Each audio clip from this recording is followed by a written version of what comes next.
You've written to the Treasurer and others, you want fringe benefits tax on parking removed. What's your argument for that?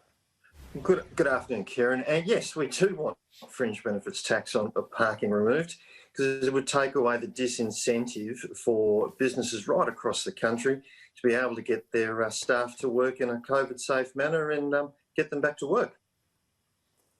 My understanding is, though, that major companies like Myer, ANZ, they're already buying dozens of parking spots in the last week. I think ANZ 100 parking spots in this last week. So aren't they already doing that?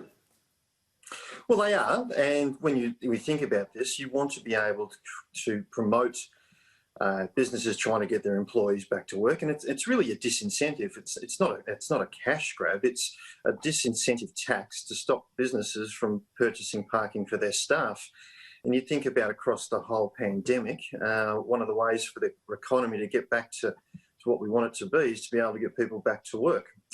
Some businesses aren't all that keen on their staff taking public transport, so they can go and purchase parking for their staff. The other impost row is, Kieran, it's actually almost a dollar for dollar. So if they spend $15 on a park, they've got to give the ATO an additional $15 for the privilege. So what would you say to those who argue that the operators already charge a fair whack? Why not just reduce the price, given car park operators, are often accused of charging too much? Sure. Well, if we want to go into that sort of that misconception around parking, when you look at parking, the majority of the fee goes to the owner of the land, which is not usually the operator. In Victoria and New South Wales, and the vast amount of money goes to those governments via state taxes, and operators get the third amount or the smallest amount of the split of the parking fee. So the operators are very much like a residential property manager. They manage the property on behalf of the owner. So they're not the ones here talking about price. And they are, like any business, not wanting to go backwards in the current pandemic. So really, this is just as much a health and a business issue than it is about promoting parking. This is helping businesses get their staff back to work. And what sort of response have you had from the federal and state authorities on this? Not a great deal of positive response, Kieran. We had a meeting with Treasury, provided our thoughts on this.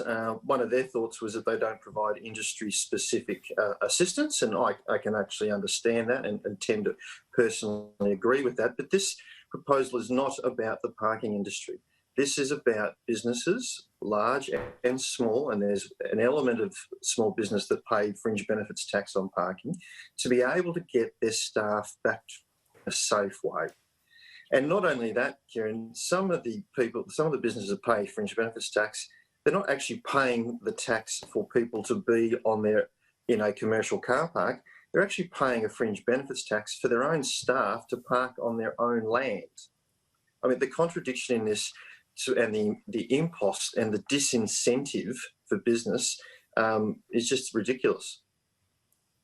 Stuart Norman, CEO of Parking Australia, thanks so much. Appreciate it.